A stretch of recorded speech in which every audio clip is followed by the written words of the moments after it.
Assalamualaikum warahmatullahi wabarakatuh.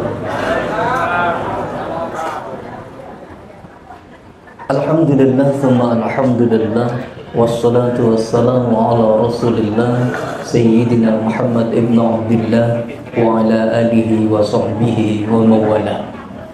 Asyhadu an la ilaha illallah wahdahu la syarika lah, wa asyhadu anna Muhammadan abduhu wa rasuluhu la nabiyya ba'dah.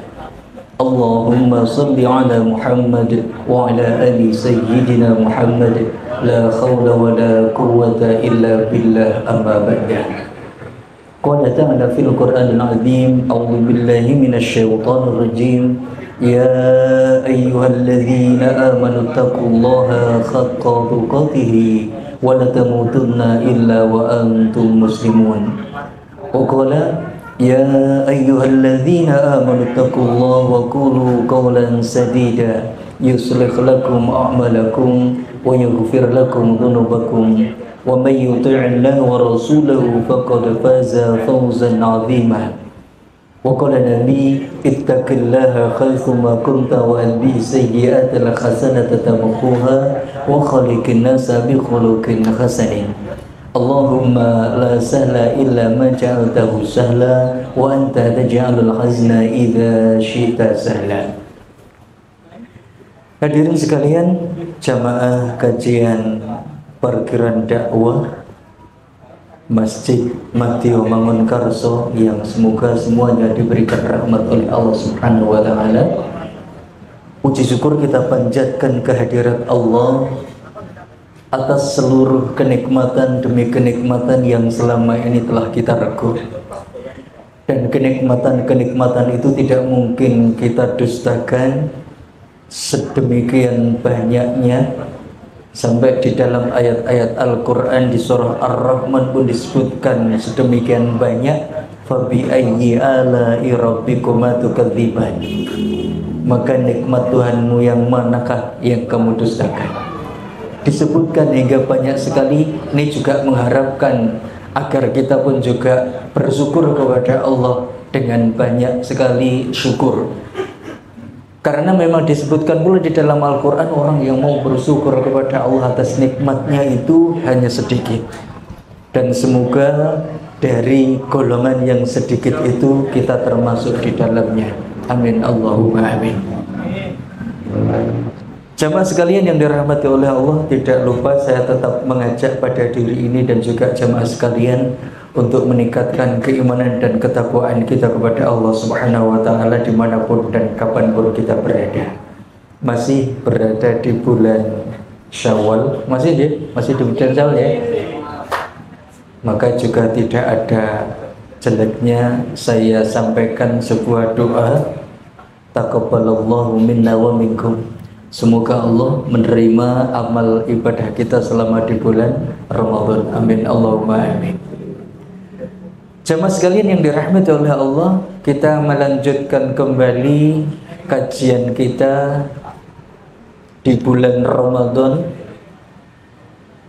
yang sudah kita lalui beberapa item tentang musuh-musuh iblis ya. Kemarin kalau saya berangkat dari surah Al-Baqarah ayat 208 ya. A'udzu billahi minasyaitonir rajim. Ya ayyuhalladzina amanu udkhulu fis-silmi kaffah wa la tattabi'u khutuwatis syaitan innahu lakum aduwwum mubin. Wahai orang-orang yang beriman, masuklah ke dalam Islam ini secara kafah, secara menyeluruh, bukan setengah-setengah. Untuk menjadi Islam itu haruslah menjadi Islam secara kafah, secara menyeluruh. Kita terjun di dalam Islam tidak setengah-setengah. Kita ambil sebagian dan mengambil sebagian yang lainnya. Kita mengambil sebagian dan kita buang yang lainnya. Bukan seperti itu, tetapi betul-betul kita ambil Islam itu secara total. Itu harapan kita. Wala tattabi'u khutuwatis syaitan. Allah menghentikan pada kalimat berikutnya, dan janganlah kalian mengikuti langkah-langkah syaitan, innahu lakum aduwwum mubin. Sesungguhnya setan itu bagimu musuh yang nyata. Demikian pula kemarin saya sampaikan dengan berbagai dengan sebuah hadis tentang perihal percakapan antara iblis dengan Kanjeng Nabi Muhammad SAW. Ya. Ketika Kanjeng Nabi bertanya kepada iblis, "Fakam a'da'uka min ummati?" Qala aisruna nafaran. Berapa orang yang menjadi musuhmu wahai iblis? Ya. Berapa yang menjadi musuhmu wahai iblis dari umatku? Ada 20. Awwaluha, yang pertama itu adalah Anda wahai Rasulullah. Anta ya Muhammad. Kanjeng Nabi Muhammad itu sebagai musuh yang nomor wahid bagi iblis. Ya. Kemarin kita sudah membahas beberapa poin tentang jawaban iblis tentang 20 yang menjadi musuhnya ini. Yang pertama adalah Rasulullah SAW. Kemudian yang kedua adalah orang alim yang beramal dengan ilmunya. Kemudian yang ketiga adalah orang yang hafal Al-Quran dan beramal dengannya. Yang keempat adalah muadzin, yakni juru adzan yang selama 5 waktu senantiasa adzan karena Allah Subhanahu wa ta'ala. Dan yang kelima yang menjadi musuhnya iblis itu adalah pencinta orang-orang fakir, pencinta orang-orang miskin, dan juga anak-anak yatim. Kemarin sudah sampai mana? Apakah ini apa masih ada lagi? Kemudian yang ke-6, baik kita mulai lanjutkan tentang musuhnya iblis ini. Yang ke-6 yang menjadi musuhnya iblis dari kalangan umat Kanjeng Nabi Muhammad SAW itu adalah orang yang berhati penyayang. Orang yang berhati penyayang, dia mempunyai hati kasih sayang mengenai semua urusan hamba Allah. Bahkan disebutkan di dalam kitab ini, yakni kitab Nashaihul Ibad yang ditulis oleh Imam An-Nawawi Al-Bandani, terlebih adalah kasih sayang terhadap pelaku maksiat. Malah pelaku maksiat yang disayangi, yakni orang yang menjadi musuhnya iblis ini adalah mereka yang mempunyai hati penyayang, orang yang mempunyai hati kasih sayang kepada semua urusan hamba Allah, bahkan terutama kepada ahli maksiat. Maksudnya adalah bagaimana orang tersebut mencegah dari perbuatan maksiat tersebut, jangan diteruskan. Ya. Itu adalah bentuk kasih sayangnya orang tersebut, dan itu merupakan musuh dari iblis, yaitu orang yang dia mengasihi, memberikan kasih sayangnya kepada seluruh umatnya Allah ini, tentunya hamba-hamba Allah ini, urusan-urusan hambanya Allah, terutama kepada ahli maksiat tadi, agar dia itu segera tobat, segera kembali kepada jalan yang benar. Dan ini bukan perkara yang mudah, karena dengan seperti ini dia harus bisa mengajak, berarti dia harus beramar ma'ruf nahi munkar.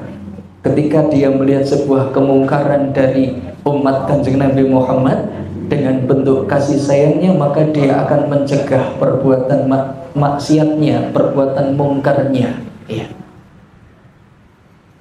Dan dia tetap akan mengajak untuk senantiasa berbuat ma'ruf. Itulah yang menjadi musuhnya Allah. Dia tidak rela saudaranya terjerumus ke dalam perbuatan-perbuatan maksiat, perbuatan-perbuatan yang akan mengakibatkan dosa. Man ra'a minkum munkaran falyughayyirhu bi yadihi, fa in lam yastati' fa bi lisanihi, fa in lam yastati' fa bi qalbihi, wa dzalika ad'aful iman. Barang siapa yang melihat sebuah kemungkaran, maka cegahlah atau ubahlah dengan tanganmu. Fa illam yastati, kalau kamu tidak mampu dengan tanganmu maka cegahlah dengan lisanmu. Kalau kamu tidak mampu mengubahnya, mencegahnya dengan lisanmu, ya, maka di dalam hatimu, ya, dengan hatimu, maksudnya adalah dia mengingkari. Man ra'a minkum mungkaran, ketika melihat sebuah kemungkaran maka cegahlah dengan tanganmu, ya. Nah, memangnya perlu dipukul ya dipukul, ya, atau digeret, ya, ditarik untuk diajak ke masjid ketika dia itu mungkin mau pergi ke tempat maksiat. Kalau tidak mampu maka dengan lisanmu diberikan nasihat, ya. Dan yang ketiga, ketika tidak mampu dengan tangannya, tidak mampu dengan lisannya, maka dengan hatinya. Yakni maksudnya hatinya tetap mengingkari kemungkaran yang dilakukan oleh orang yang melakukan kemungkaran tersebut. Dan ini sudah tidak ada lagi action yang lain, tidak ada lagi kegiatan yang lain, karena ini adalah merupakan selemah-lemah iman. Wa dzalika al-aful iman.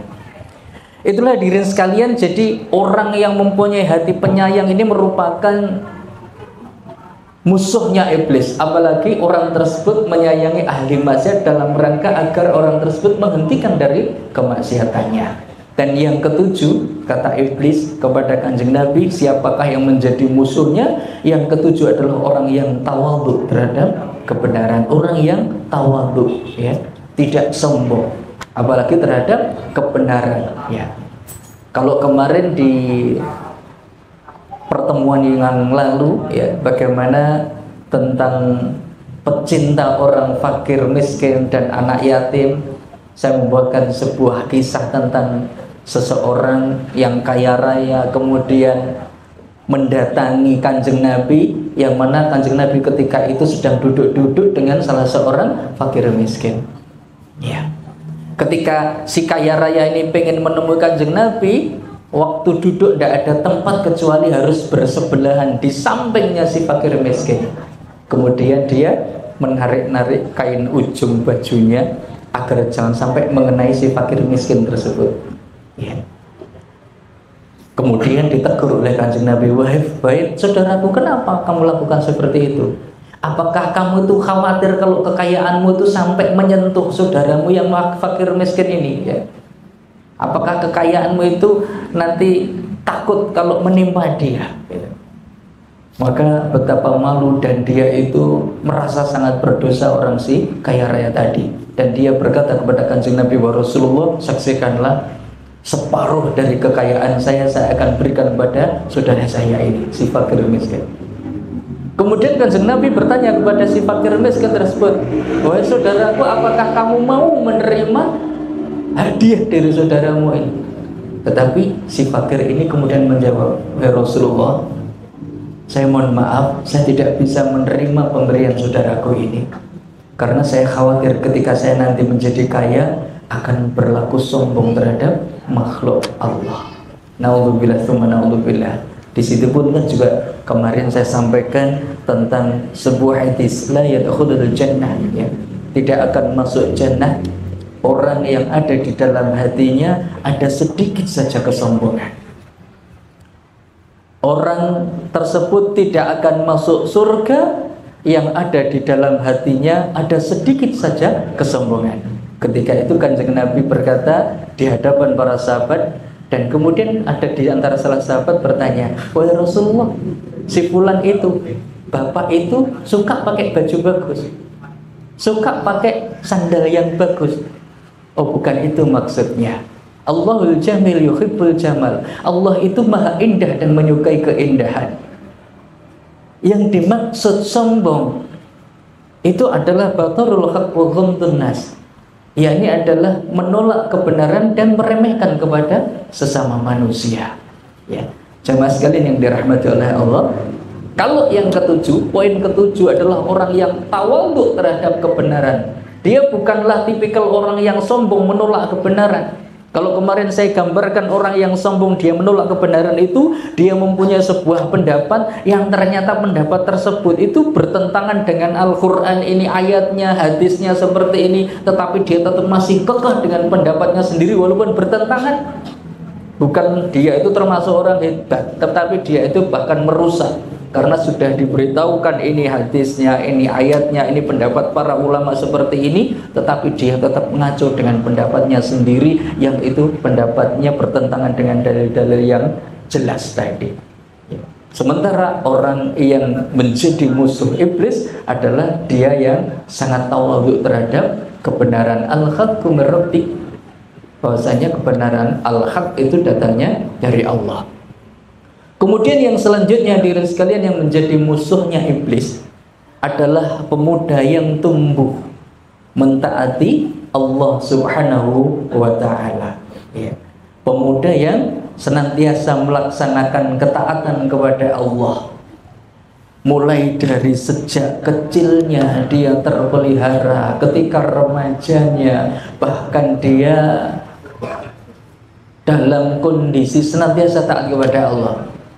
Di dalam sebuah hadis tentang 7 golongan yang mendapatkan perlindungan kelak di yaumul akhir, itu juga termasuk seperti itu. Di antara yang mendapatkan lindungan, mendapatkan naungan dari Allah, yaitu di antaranya seorang pemuda yang dia itu senantiasa taat kepada Allah. Kemudian yang selanjutnya hadirin sekalian, yang ke-9, yakni adalah yang menjadi musuhnya iblis itu orang yang makan yang halal. Kelihatannya perkaranya remeh, makan makanan, ya urusannya hanya sekedar makanan halal. Tetapi dengan kita makan dengan perkara-perkara yang halal, makan makanan halal, ini sudah termasuk ibadah. Karena itu merupakan melaksanakan perintah Allah. Allah akan memberikan sebuah perintah agar kita itu disuruh untuk makan dengan makanan yang halal dan baik. Dan ketika kita makan, ini hanya sekedar perkara makan, ya sebagaimana jenengan sekarang bawa minum, nanti kemudian bawa nasi kotak untuk dimakan, itu makanan insya Allah makanan halal. Ini menjadi musuh iblis, apalagi jenengan makannya dengan tangan kanan dan basmalah dulu, ya ini menjadi musuh iblis. Dan jadikanlah betul-betul jenengan itu sebagai musuh, benar-benar musuh, ya. Wala tattabi'u khutuwati syaitan innahu lakum aduwwun mubin tadi, ya, merupakan musuh yang nyata, ya. Jadikan kita betul-betul sebagai musuh. Jangan kemudian kita malah menjadi temannya iblis, menjadi temannya setan. Makan perkara yang halal, makan makanan yang baik, makan makanan yang halal. Karena sekarang ini ya hadirin sekalian, juga banyak sekali terhampar di hadapan kita makanan-makanan yang tidak halal, atau minimal meragukan. Dan juga tersedia makanan haram. Barang-barang dijual bebas dengan makanan-makanan haram. Kalau di pasar-pasar juga ada ayam tiren, itu jelas haram. Kita tidak boleh membeli untuk dimakannya. Kalau membeli untuk makanan-makanan hewan-hewan, itu masih boleh. Tapi kalau untuk kita konsumsi tidak boleh. Apalagi kalau kita tahu yang jelas itu adalah ayam mati kemarin, ayam tiren, itu adalah haram. Kanjeng Nabi ngendikan di dalam sebuah hadis, ya, daging yang tumbuh dari perkara haram, ya, itu yang layak menerima adalah neraka. Naudzubillah. Jadi kalau seandainya ternyata makanan yang kita makan itu adalah makanan-makanan haram, baik zatnya atau cara mendapatkannya.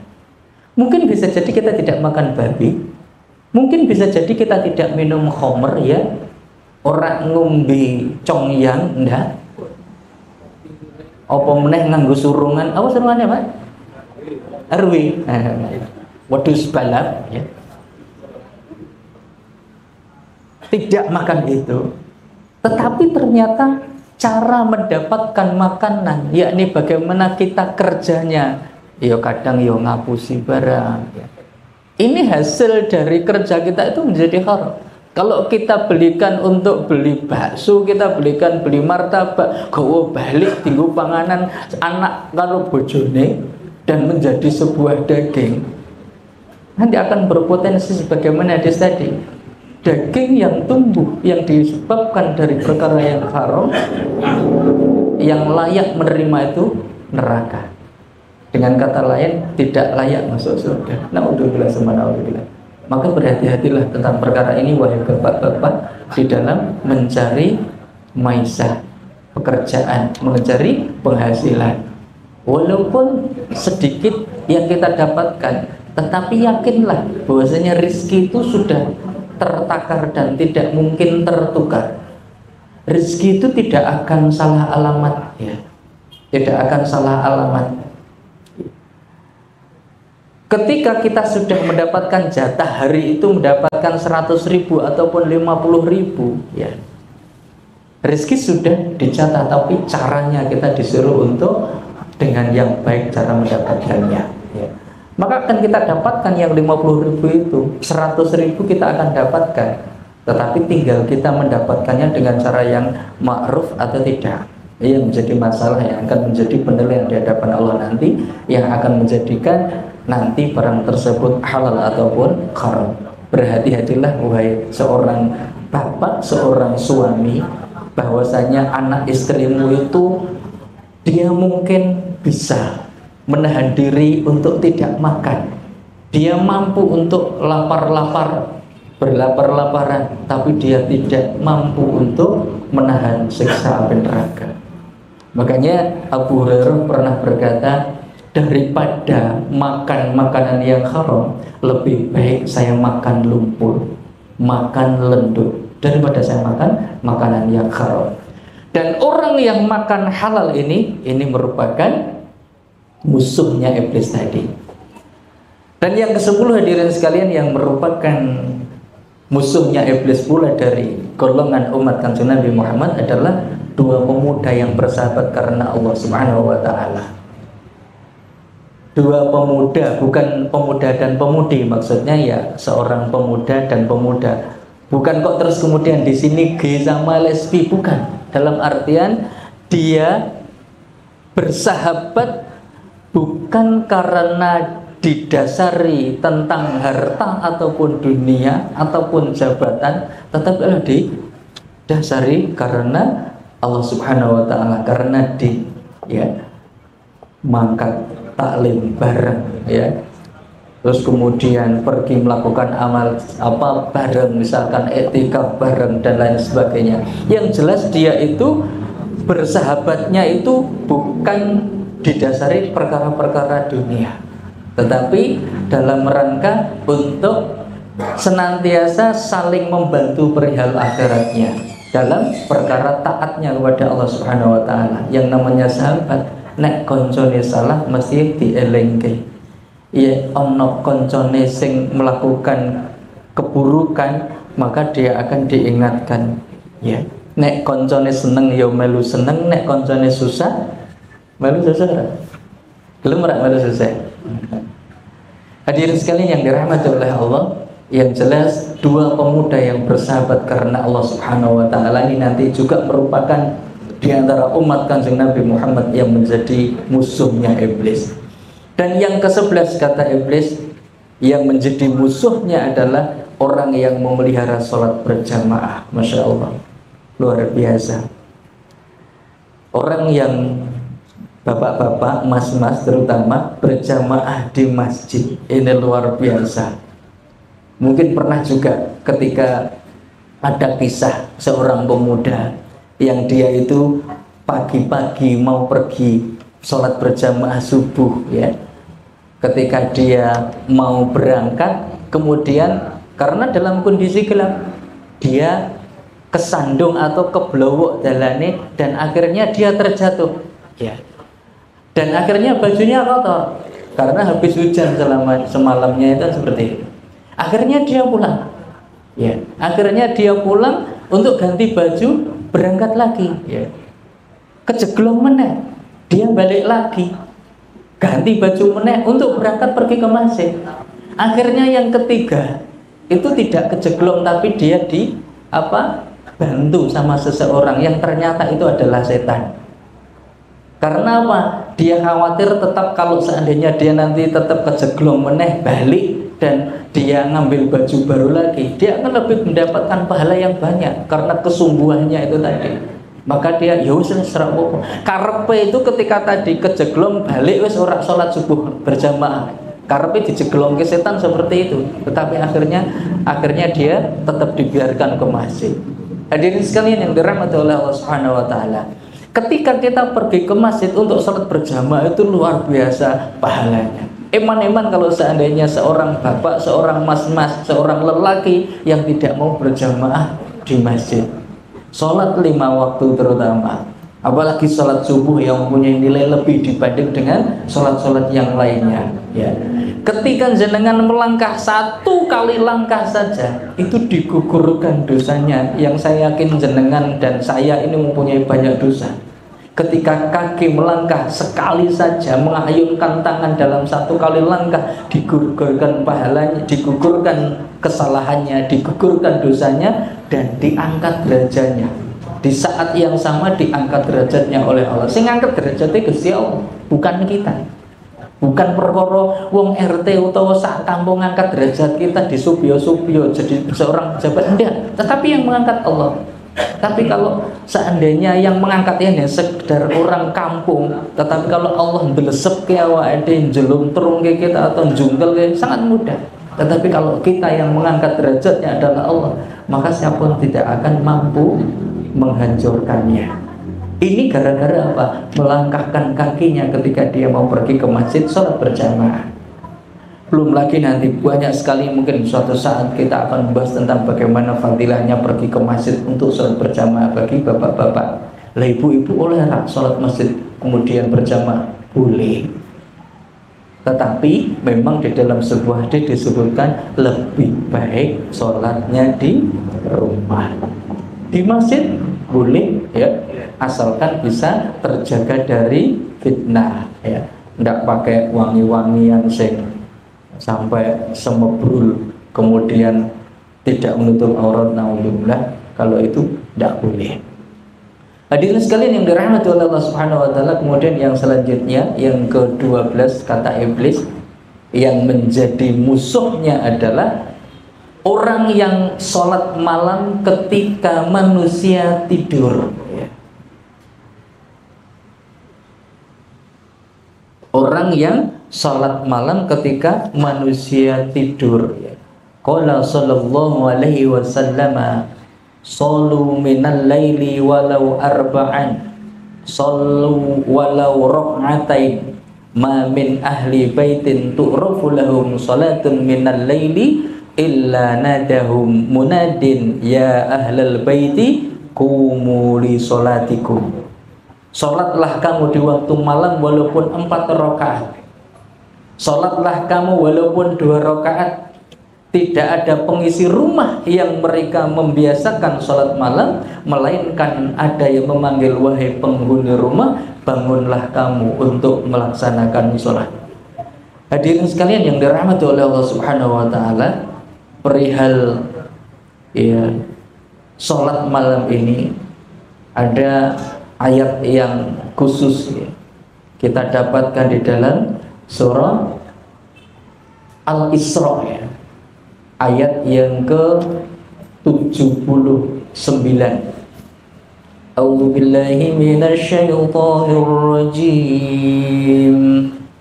Wa minal laili fatahajjad bihi nafilatan laka 'asa an yab'athaka rabbuka maqaman mahmuda. Wa qur rabbi adkhilni mudkhala sidqin wa akhrijni mukhraja sidqin waj'al li min ladunka sultanan nasira.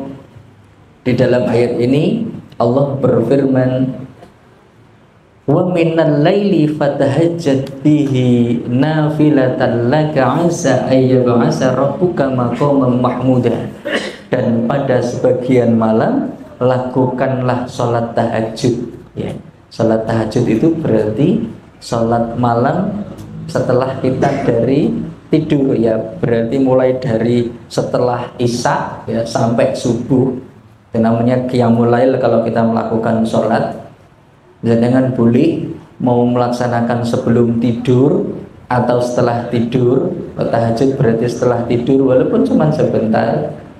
Perihal ketika sholat malam itu ada yang adalah sahabat Abu Bakar ya. Itu saya lupa apakah Abu Bakar atau Umarnya yang dia itu sholat dahulu baru tidur, dan salah satunya tidur dulu baru bangun. Tidur dulu baru sholat ya, bertidur ya bangun, baru bangun baru sholat. Jadi boleh sholat malam itu dilakukan sebelum tidur ya, sebagaimana ketika Ramadan kemarin kita melaksanakan sholat tarawih, itu termasuk qiyamul lail. Nah, disebutkan di dalam ayat ini, dan pada sebagian malam lakukanlah salat tahajud. Ini perintah Allah ini sebagai suatu ibadah tambahan bagimu, nafilah ya. Mudah-mudahan Tuhanmu mengangkatmu ke tempat yang terpuji. Masya Allah, ini balasan bagi orang yang dia itu melaksanakan salat tahajud ini. Dia akan diberikan jaminan oleh Allah untuk diangkat derajatnya ya, ke tempat yang terpuji. Lagi-lagi kalau yang meningkatkan derajat itu adalah Allah, maka orang lain tidak akan mampu merendahkannya. Wa qur rabbi adkhilni mudkhala sidqi wa akhrijni mukhraja sidqi waj'alni min ladunka sultanan nasira. Dan katakanlah Muhammad, ya Rabbku, masukkanlah aku ke tempat masuk yang benar, dan keluarkanlah pula aku tempat keluar yang benar, dan berikanlah kepadaku dari sisimu kekuasaan yang dapat menolongku. Diberikan kemudahan ketika memasuki sebuah ya, situasi tertentu atau keluar dari sesuatu, dan bahkan dia akan dijamin oleh Allah di dalam pertolongannya, di dalam perlindungannya bagi orang-orang yang tadi, yang dia itu melaksanakan sholat malam tadi. Ini merupakan orang-orang yang menjadi musuhnya iblis ya, yang dia itu sholat malam, orang yang suka tahajud di malam hari, sementara orang-orang yang lain tidur ya. Dan ini bukan perkara yang mudah, tetapi nanti kalau sudah kita terbiasa maka juga akan diberikan kemudahan untuk bisa sholat malam. Kemudian yang lain, yang ke-13 yang menjadi musuhnya iblis adalah orang yang menahan diri dari percakapan atau perbuatan haram.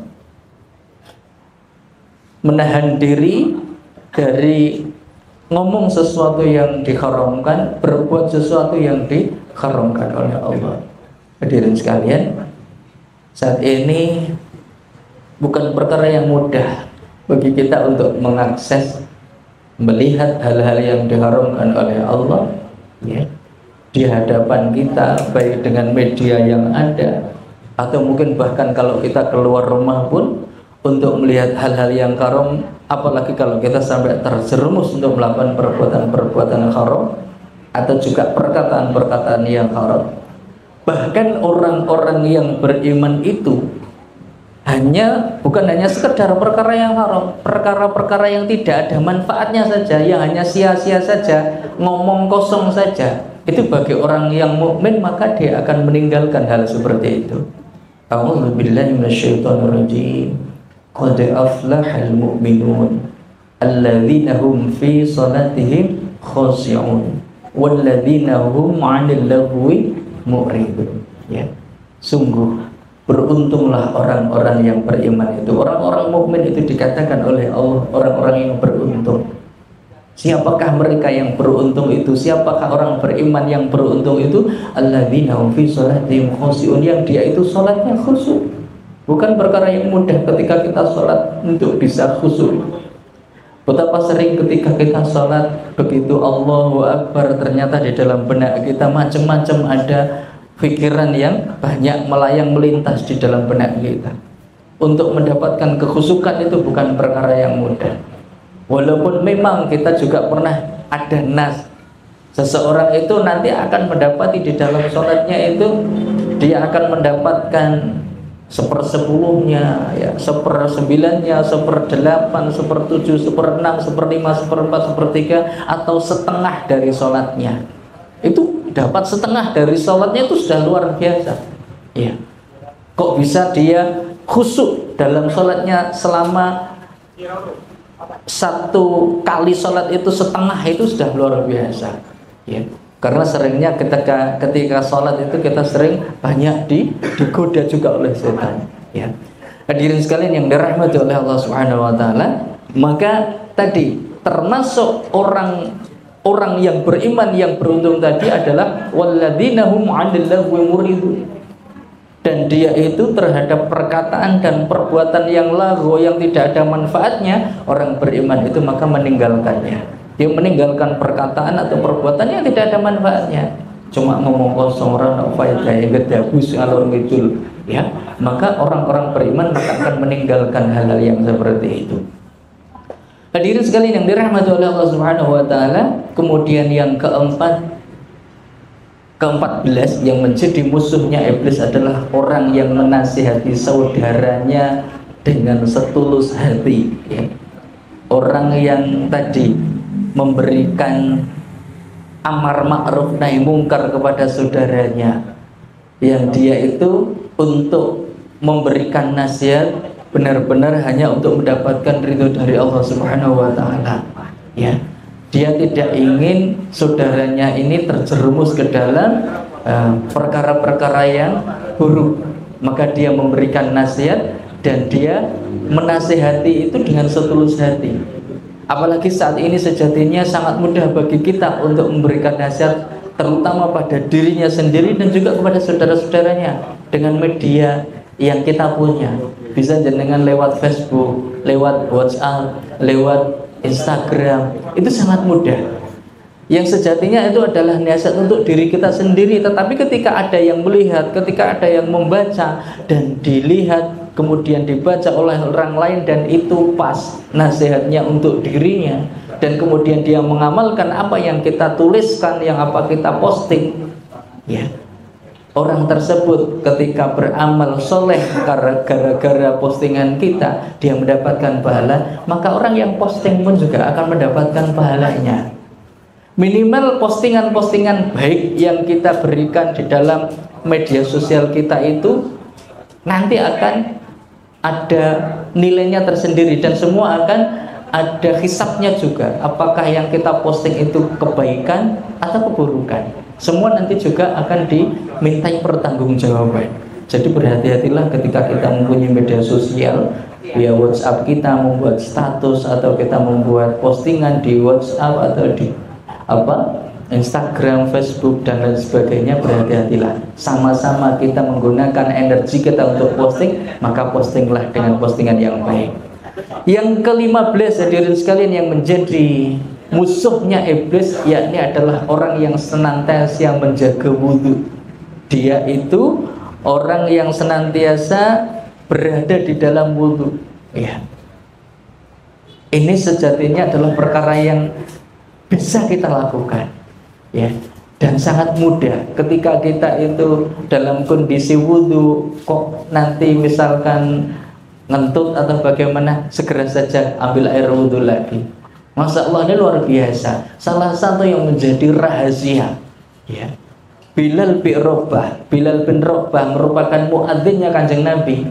Sampai ketika itu pernah, ya, bersabda Kanjeng Nabi dan mengatakan sesuatu pada Bilal, apa sih yang menjadi amalanmu? Karena saya mendengar terompahmu, sandalmu itu saya mendengar sudah berada di surga. Wong iki urip nang nggih gondonyo. Bilal bin Rabah itu masih berada di hadapan Kanjeng Nabi, tetapi sudah mendengarkan terompah, bunyi terompahnya Bilal bin Rabah di surga. Masya Allah. Kemudian Bilal itu kan menjawab, dia itu suka menjaga wudhu, ya. Ketika dia batal maka dia segera untuk ambil air wudhu untuk wudhu. Wudhu itu ibadah, dan ketika wudhu berarti kita dalam kondisi suci, ya. Dan kemudian setelah wudhu, Bilal bin Rabah itu sholat dengan 2 rakaat. Yang ini tidak pernah diajarkan oleh Kanjeng Nabi, tetapi sahabat Bilal bin Rabah itu melakukan, maka kita pun boleh untuk melakukan hal itu, karena ini dibiarkan oleh Kanjeng Nabi, merupakan persetujuannya ya. Belum lagi saudara-saudara kita yang di Palestina saat ini, anak-anak Palestina di sana itu senantiasa menjaga wudhu, karena bisa-bisa suatu saat bom itu menjatuhi dirinya, maka dia dalam kondisi suci. Maka dari itu kita pun seperti itu. Kita tidak tahu ajal itu pasti akan menghampiri kita. Kalau kita senantiasa menjaga wudhu, maka kita akan, kalau toh seandainya Allah mewafatkan kita dalam suatu waktu yang kita tidak tahu, kita dalam kondisi menjaga wudhu kita. Yang ke-16 kata iblis yang menjadi musuhnya adalah orang yang pemurah, penderma, yang dermawan ya. Dan ini kan juga disebutkan di dalam Al-Quran surah Ali Imran ayat ke 134 itu mensifati orang-orang yang bertakwa ya. Orang-orang yang bertakwa di dalam surah 100 ayat 133-nya ya. Alladzina yunfikuna fis sarra'i wad dharra ya. Orang yang dia itu gemar infak, gemar sedekah, baik dalam kondisi lapang ataupun dalam kondisi sempit. Ini adalah ciri-ciri orang yang bertakwa. Hadirin sekalian yang dirahmati oleh Allah Subhanahu wa taala, kemudian yang ke-17 yang menjadi musuhnya iblis adalah orang yang berakhlak mulia. Kanjeng Nabi ngendikan di dalam sebuah hadis, "Innama bu'itsu liutammima makarimal akhlak." Sesungguhnya aku diutus ya kepada umatku ini untuk menyempurnakan akhlak. Dan inilah Kanjeng Nabi sebagai suri teladan yang baik yang harus kita contoh, bagaimana akhlak beliau, ya, perilaku beliau, bagaimana perkataan beliau, bagaimana perbuatan beliau yang harus kita contoh selama ini. Dan itu menggambarkan akhlak yang agung. Dikatakan di dalam Al-Quran itu disebutkan adalah Kanjeng Nabi itu memiliki akhlak yang tinggi, akhlak yang agung. Dan kita umatnya jika memiliki akhlak yang baik, maka kita akan menjadi musuhnya iblis pula.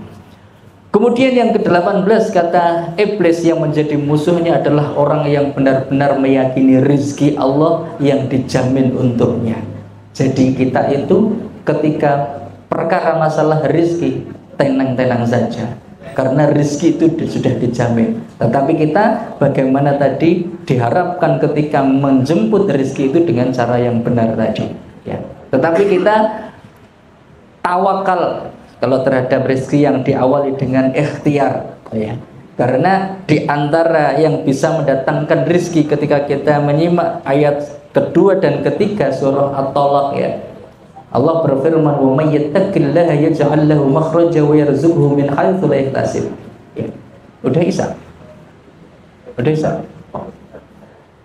Barang siapa yang bertakwa kepada Allah ya, maka Allah akan ya, memberikan jalan keluar baginya. Wa yarzuqhu min haitsu la yahtasib, dan akan diberi rezeki dari arah yang tidak disangka-sangka.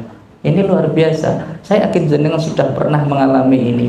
Ketika jenengan menjaga diri untuk menjadi pribadi yang bertakwa, ada saja rezeki-rezeki yang tidak pernah diduga itu datang. Ya. Wa may yatawakkal 'ala Allah fa huwa hasbuh, dan barang siapa yang dia itu bertawakal kepada Allah, maka Allah yang akan mencukupi kebutuhannya. Dan yang ke-19 kata iblis yang menjadi ya musuhnya adalah orang yang berbuat baik kepada janda-janda yang memelihara marwahnya ya. Ini ada yang sudah kemarin ada yang menyelamatkan janda juga ya. Baik. Alhamdulillah, barakallahu laka barakah alaika wa jama'a bainakum fi khair. Pak Budi sudah memberikan selamat belum? Pak Budi kemarin menyelamatkan ini, semoga termasuk dengan musuhnya iblis Pak, semoga saja. Amin, Allahumma. Dan yang lain ditunggu untuk penyelamatan ini ya. Yang ke-20 hadirin sekalian, yang menjadi musuhnya iblis adalah orang yang membuat persiapan yang baik untuk mati ya. Dikatakan di dalam sebuah percakapan Kanjeng Nabi bertanya kepada para sahabat, siapakah orang yang cerdas itu? Maka dijawab, Allah dan Rasulnya lebih tahu.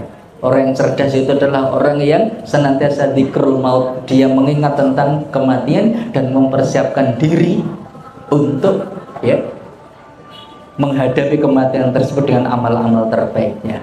Hadirin sekalian yang dirahmati oleh Allah, inilah yang bisa saya sampaikan, hal-hal yang menjadi musuhnya iblis, dan semoga kita termasuk menjadi musuhnya iblis. Kalau menjadi musuhnya iblis berarti semoga kita termasuk yang dicintai Kanjeng Nabi Muhammad dan digolongkan menjadi umatnya, yang semoga kita berada di jannahnya Allah bersama Kanjeng Nabi Muhammad SAW. Amin. Al-afu minkum. Kita tutup dengan doa kifaratul majelis bersama. Subhanakallahumma wa bihamdika asyhadu an la ilaha illa anta astaghfiruka wa atubu ilaik. Saya mohon maaf kalau di dalam penyampaian ada banyak sekali kekurangan, dan kalaupun ada baiknya tentunya dari Allah Subhanahu wa taala. Semoga kita dimudahkan oleh Allah untuk mengamalkan ilmu-ilmu yang sudah kita dapatkan. Billahi taufiq wal hidayah. Assalamualaikum warahmatullahi wabarakatuh.